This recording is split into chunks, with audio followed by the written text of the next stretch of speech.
Frequentadores do Parque Curupira, um dos mais antigos de Ribeirão, reclamam da infraestrutura do local. Tem problemas no banheiro, tem vazamento de água e a falta de iluminação fez a área de lazer fechar mais cedo. Muita gente fica de fora. É no final da tarde que o Ismael sai do trabalho e costumava ir se exercitar no Parque Luiz Roberto Jábali, o Curupira. Agora, o horário ficou mais apertado. Eu sou frequentador assíduo do parque, já fazem alguns anos, e a gente tem visto cada vez mais essa deteriorização do parque, na parte de infraestrutura, infelizmente. E na entrada tem uma placa improvisada informando. É desde agosto do ano passado que o local teve o horário de funcionamento adaptado. Depois de uma ação de vandalismo, em que parte da rede elétrica foi furtada, o parque passou a encerrar as atividades às 6 horas da tarde e não mais às 8. E foi isso que acabou limitando o uso de bastante gente. Começaram a apagar as luzes, queimar as lâmpadas e ninguém substituiu. Dependendo do dia, quando está um pouco escuro, aí fica complicado. Durante o horário de verão, o fechamento foi às 7, porque ainda era dia. Por aqui existem poucas lâmpadas em bom estado, então à noite realmente fica escuro.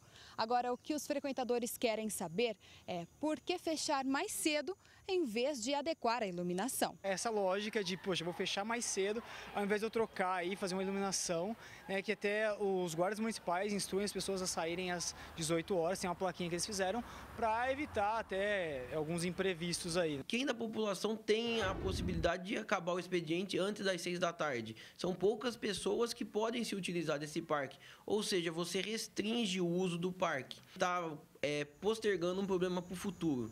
E o que a gente vê é que a prática administrativa vem sendo a mesma de 10, 15 anos atrás. Parece que os problemas apenas estão se repetindo e nada é feito para mudar. E esse não é o único problema apontado. Nesses dias de chuva, a lagoa excede o nível e invade a parte gramada. Sem um sistema de drenagem eficiente, dias atrás a água podia ser vista vazando para a Avenida Costabile Romano. Água também vaza no Bebedouro, que tem o chão molhado constantemente. É uma grande área que nós temos aqui, em Ribeirão Preto, o melhor parque, o maior, mas muito mal cuidado. Nos banheiros é ainda pior. Esse vaso, com problema de funcionamento, foi envolvido com o plástico para não ser utilizado mais. A pia com torneira vazando e até mesmo faltando a cuba. Essa descarga dispara e não volta sozinha. Se não puxar a válvula, o consumo de água continua. São reparos simples que favorecem a vida dos munícipes de Ribeirão Preto e que, infelizmente, já desde o ano passado já não é feito. Quando foi durante a época da campanha, teve todo um discurso bonito que os problemas poderiam ser resolvidos, que a zeladoria ia ser prioridade desse governo e que poderia ser facilmente resolvido. O que a gente verifica na prática é que não existe essa facilidade de resolução de problemas. Thaís Mantoani para o Jornal da Clube. A Secretaria de Infraestrutura informou que a iluminação para o Parque Curupira será providenciada e está em estágio final de aprovação. Em relação aos banheiros, uma equipe irá ao local para identificar os problemas. A manutenção hoje tem sido feita também pela Coordenadoria de Limpeza Urbana. Informou que existem ainda tratativas com uma empresa privada para parceria, como acontece em outros parques da cidade. Agora ao vivo, André Costa traz mais informações. André. Pussy, algo que, claro, revolta os frequentadores, né? A pessoa sai de casa, procura o parque ali para o seu momento de lazer e o encontra nessa situação. A Marcela está aqui ao meu lado. Marcela, então, qual que seria a saída para resolver essa questão da iluminação falha lá do parque? Boa tarde para você. Boa tarde. No primeiro momento, a gente tem que estar fazendo uma contratação emergencial para resolver esse problema. E no segundo momento, rever o projeto de iluminação do espaço, né? Para que haja uma iluminação nas áreas, também nas trilhas mais longas do parque, né? Então hoje a gente tem um sistema de iluminação que é mais eficiente quando está em boas condições na área mais plana do parque, e isso dificulta que haja uma utilização melhor das áreas em que tem mais declividades, as trilhas mais longas. Por quê? Porque na verdade, né, o parque ele tem que ser pensado para ser utilizado na sua área total, né, em toda a sua extensão, não só na parte mais básica ou na parte mais baixa, onde tem as lagoas, né? que é onde efetivamente o pessoal mais utiliza. Marcela, como encarar então essa situação de fechar o parque mais cedo por conta da falta de iluminação, ao invés de realmente arrumar essa iluminação?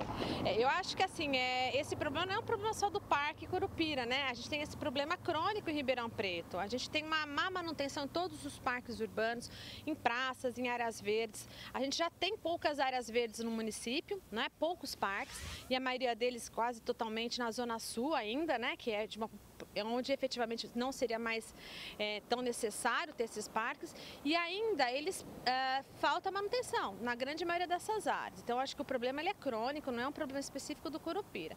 Tem que se repensar o processo e a política de gestão desses espaços, estabelecendo parcerias, né, ou utilizando outros instrumentos legais possíveis para que essas áreas elas possam ser utilizadas pela população de forma eficaz. Pode falar. Marcela, vamos lá. A gente percebe então que muitos desses problemas são até relativamente simples. Por que a demora da prefeitura em resolver isso? Só resolve depois que a imprensa vai, cobra, todo mundo se revolta. Por que essa demora em resolver? Eu acredito porque haja, na verdade, falte um planejamento de gestão desses espaços. Existe uma carência de recursos públicos que é colocado pela prefeitura, né, para a gestão dos espaços urbanos e tudo mais, mas existem instrumentos que podem ser aplicados, né, como, por exemplo, a parceria público e privado, né, que viabilizariam a manutenção desses espaços de forma adequada. Não só a manutenção, mas a implantação de outras áreas verdes com qualidade. Então, Ribeirão Preto é uma cidade grande, né, extremamente que tem muita população. Você tem uma renda econômica que é significativa, a gente tem um valor agregado aqui econômico dos municípios que é alto, e a gente não tem áreas com qualidade de lazer para essa população, né, o que, na verdade, devia ser reestruturado. Recentemente a lagoa transbordou, a água chegou até na avenida, falta também ali um planejamento da drenagem dessa água? São duas questões, né? Eu acho que tem sim que se repensar na drenagem, né, dessa água, mas aquela parte mais baixa do parque, onde tem as lagoas, ela é uma área de afloramento do lençol. O que que significa? Eu tenho rocha e logo em cima eu tenho aquele gramadinho, né? Então quando chove, aquilo ali é para ter água mesmo, né? Então acho que são necessárias duas ações, uma que é repensar a drenagem e a segunda ação que é repensar o uso do parque como um todo. Então, se eu requalifico as outras vias, as outras trilhas, se eu ilumino melhor, eu posso ter um outro uso mais eficaz do parque, que não só vinculado àquela área plana, né, que é onde o pessoal mais vai. Por que o pessoal não usa o restante do parque? Por conta não só da questão das inclinações, dos percursos, mas também porque tem uma iluminação que é pior do que da área mais baixa. Então, o parque, mesmo quando ele funcionava, né, aberto até mais tarde, a gente havia uma restrição de uso dos outros percursos, né? Porque existia uma qualidade de iluminação que estava vinculada à questão da manutenção dos remanescentes. Então a gente tem uma área ali que não pode ter muita iluminação, mas a gente tem que repensar o uso do parque como um todo para que em casos ou momentos onde tem essa inundação, os usuários possam estar se apropriando de outra forma desse espaço. Marcela, muito obrigado pela sua participação aqui no Jornal da Clube. A gente acabou de falar aqui de falta de manutenção do parque, daqui a pouco nós vamos mostrar que a falta de manutenção numa creche lá de Orlândia, Pucci, pode ter levado à interdição de parte das salas e também de um auditório. Por conta dos problemas, os pais estão com medo de enviar as crianças. Daqui a pouco a gente mostra essa história. Com você. E até já, André.